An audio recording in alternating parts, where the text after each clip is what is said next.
Welcome students guys, पाल computer classes में आपका स्वागत है, अभिनंदन है। सौजन्य सिवाय Akhil Bharatiya computer centre Tijara. Students, हम आपके लिए बहुत अच्छा रिकॉर्डेड वीडियो भी लेकर आए हैं। जो स्टूडेंट्स RSCIT कोर्स या और कोर्स भी हमारे यहाँ से कर रहे हैं या कहीं से भी कर रहे हैं, वो इस चैनल के माध्यम से बहुत अच्छी पढ़ाई कर सकते हैं। तो स्टूडेंट्स, आज हम शुरू करते हैं। पहला लेसन देखिए। पहला लेसन बहुत अच्छा लेसन यहाँ पे दिया हुआ है, जिसमें हम देख सकते हैं कि कंप्यूटर क्या है। तो आज हम यहाँ पे सीखने वाले हैं कंप्यूटर क्या है। कंप्यूटर क्या है उसके बारे में हम सीखने वाले हैं। कंप्यूटर से परिचय हम सीखने वाले हैं। तो कंप्यूटर से परिचय, इंट्रोडक्शन टू कंप्यूटर। तो देखिए, कंप्यूटर एक मशीन है जिसका उपयोग हमारे जीवन के लगभग सभी क्षेत्रों में किया जा रहा है। आप इसमें देख सकते हैं वेब प्रौद्योगिकी, इंटरनेट, मोबाइल के विकास ने ज्ञान के नए आयाम स्थापित किए हैं और एक नई विचार प्रक्रिया को जीवन दिया है। और पर्सनल कंप्यूटर गणना, डिजाइन, प्रकाशन प्रयोजनों के लिए छात्रों, इंजीनियरों, रचनात्मक लेखकों द्वारा इस्तेमाल किया जाता है। तो ये लाइन जो आपको बताई है, ये महत्वपूर्ण आपको यहाँ पे ध्यान रखना है।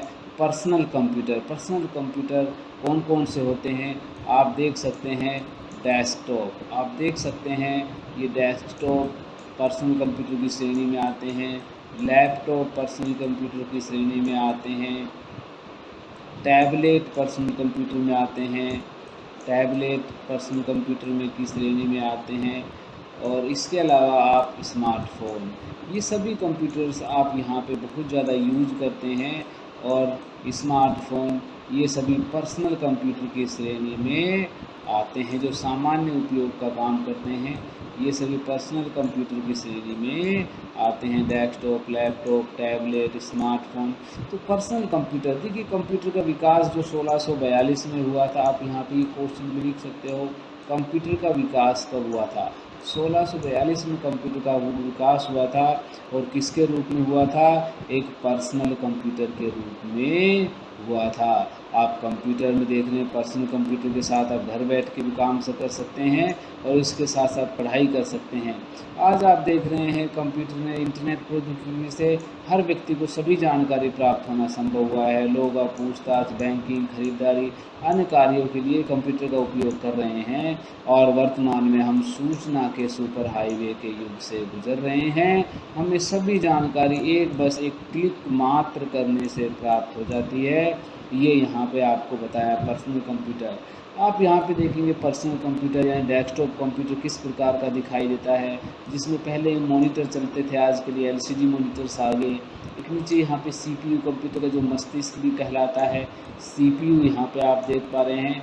और कंप्यूटर के बहुत सारे जो है डिवाइसेस आप यहाँ पे देख पा रहे हैं, जो एक पर्सनल कंप्यूटर को बनाते हैं। तो कुछ क्वेश्चंस यहाँ से भी निकल के आते हैं जो मैंने बताए, वो आपको लिखने चाहिए। कंप्यूटर क्या है? कंप्यूटर एक मशीन है, इलेक्ट्रॉनिक डिवाइस है। और दूसरा, पर्सनल कंप्यूटर क्या काम आते हैं? गणना करने के काम आते हैं। पर्सनल कंप्यूटर का मुख्य जो काम है वो गणना करना है। तो पर्सनल कंप्यूटर कौन कौन से होते हैं यहाँ पे बताया, डेस्कटॉप, लैपटॉप, टैबलेट, स्मार्टफोन, ये सब पर्सनल कंप्यूटर की श्रेणी में आते हैं।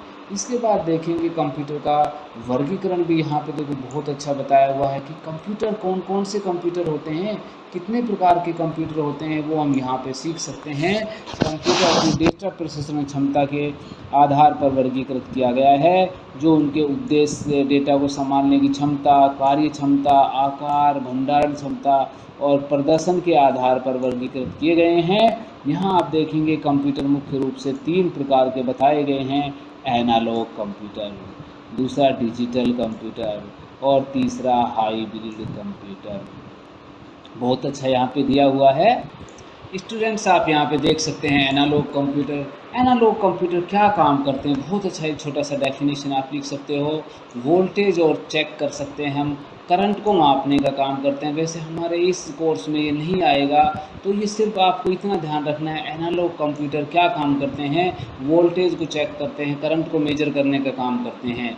नेक्स्ट दूसरा है digital computer. Digital computer students बहुत अच्छा अभी आपको बताया, गणना करने का, कैलकुलेशन, ओनली यहाँ पे कैलकुलेशन कैलकुलेशन करने का काम है वो यहाँ पे करते हैं। कौन से कंप्यूटर? Digital computer. और लास्ट दिया हुआ है हाइब्रिड कंप्यूटर। आप देखेंगे दोनों काम करते हैं, करंट वोल्टेज को मापने का भी काम करते हैं और कैलकुलेशन करने का काम करते हैं दोनों। तो यहाँ पे भी थोड़ा ध्यान रखना है, एनालॉग कंप्यूटर और प्लस में डिजिटल कंप्यूटर दोनों का जो मिश्रण होता है इक्वल टू हाइब्रिड कंप्यूटर होता है। ये सभी को यहाँ पे ध्यान रखना है। बहुत अच्छा यहाँ पे दिया हुआ है। नेक्स्ट आप देखेंगे यहाँ पे, अभी हम इसमें डिजिटल कंप्यूटर के बारे में केवल पढ़ने वाले हैं। डिजिटल कंप्यूटर आकार, भंडारण क्षमता, प्रदर्शन के आधार पर सबसे जो है कितने प्रकार के कंप्यूटर होते हैं ये आप देखेंगे। Size, storage, capacity and performance के मामले में super computer, main frame computer, mini computer, micro computer, 4 प्रकार के यहाँ पे बताए गए हैं। हम जल्दी से देख लेते हैं यहाँ पे सुपर कंप्यूटर क्या है। देखिए आपको चित्र में भी दिखाई दे रहा होगा। सुपर कंप्यूटर इस प्रकार के कंप्यूटर है और ये डेटा के भंडारण क्षमता, प्रदर्शन के मामले और प्रोसेसिंग के मामले में सबसे शक्तिशाली कंप्यूटर होते हैं। ये आपको ध्यान रखना है। सुपर कंप्यूटर बहुत ही खास कंप्यूटर होते हैं जो बड़ी खोज और वैज्ञानिक उपयोग में काम आते हैं। ये आपको लाइन याद रखना है। बड़ी शक्तिशाली कंप्यूटर्स होते हैं, बड़ी खोज और वैज्ञानिक उपयोग में काम आते हैं। कौन से कंप्यूटर? Super computer. नासा द्वारा अंतरिक्षयान को लॉन्च करने, उसे नियंत्रित करने, अंतरिक्ष में खोज करने के लिए सुपर कंप्यूटर का इस्तेमाल किया जाता है। और पहला सुपर कंप्यूटर 1966 में, भारत का नहीं है पूरे विश्व का पहला ही सुपर कंप्यूटर 1964 में बनाया गया था, जिसका नाम CDC 6600। ये अभी आपको यहाँ पे ध्यान रखना है।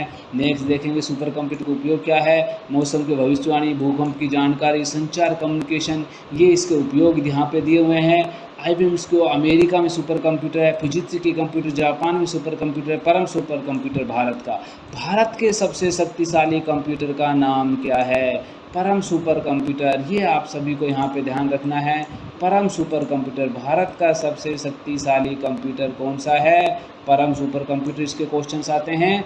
नेक्स्ट हम यहाँ पे देख लेते, देखिए आपको यहाँ पे दिखाई दे रहा है, ये कंपनी का कंप्यूटर देख रहे हैं, मेन फ्रेम कंप्यूटर, जिसका दूसरा यहाँ पे नाम दिया हुआ है मेन फ्रेम। डेफिनेशन भी देखेंगे और स्पेलिंग भी चेक करेंगे। मेन फ्रेम कंप्यूटर भी काफ़ी महंगे होते हैं और ये सरकारी संस्थाओं, बड़े व्यवसाय फर्मों में काम आते हैं, बड़ी बिजनेस ऑपरेशन में काम आते हैं।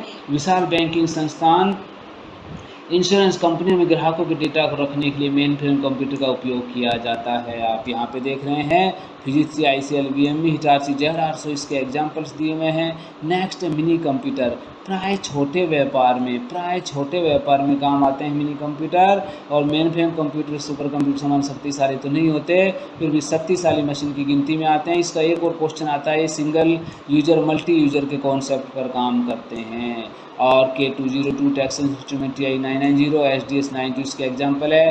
नेक्स्ट है माइक्रो कंप्यूटर, सबसे छोटे कंप्यूटर माइक्रो कंप्यूटर। अभी बताया था आपको जो है पर्सनल कंप्यूटर्स के बारे में, desktop computer, laptop, PDA, tablet, smartphone, ये सब माइक्रो कंप्यूटर के ही प्रकार होते हैं और ये वाइडली सबसे ज़्यादा इस्तेमाल किए जा रहे हैं, काफ़ी तेज़ गति से उभर रहे हैं। चारों बेसिक कंप्यूटर में सबसे सस्ते होते हैं और सामान्य प्रकार के कार्यों को करने में इस्तेमाल किए जाते हैं, जैसे संचार, शिक्षा, मनोरंजन और दूसरे ऑफिस उद्देश्य कार्य के लिए इनका उपयोग किया जाता है। तो स्टूडेंट्स, आज हमने पढ़ा कंप्यूटर कितने हैं, कौन कौन से कंप्यूटर्स है, कंप्यूटर क्या है, कितने प्रकार के कंप्यूटर होते हैं। 4 प्रकार के कंप्यूटर हमने पढ़े हैं, पहले 3 प्रकार के पढ़े हैं, फिर डिजिटल कंप्यूटर हमने 4 प्रकार के पढ़े हैं। तो इनके बारे में यहाँ पे ध्यान रखना है। हम गति, भंडारण क्षमता, प्रदर्शन के आधार पर कंप्यूटर को कैसे वर्गीकृत करते हैं, पर्सनल कंप्यूटर, सुपर कंप्यूटर में क्या अंतर है, भारत का पहला सुपर कंप्यूटर कौन सा है, आपको बताया भारत का पहला सुपर कंप्यूटर परम सुपर कंप्यूटर आपको बताया है, ये आपको ध्यान रखना है। तो स्टूडेंट्स, हमारा ये आपको जो क्लास कैसा लगा, अगर अच्छा लगा तो पाल कंप्यूटर क्लासेस को आप लाइक करें, सब्सक्राइब करें और आने वाली वीडियो के बारे में सभी उसको चेक करें और अच्छे से ज़्यादा पढ़ाई करें। थैंक यू, धन्यवाद।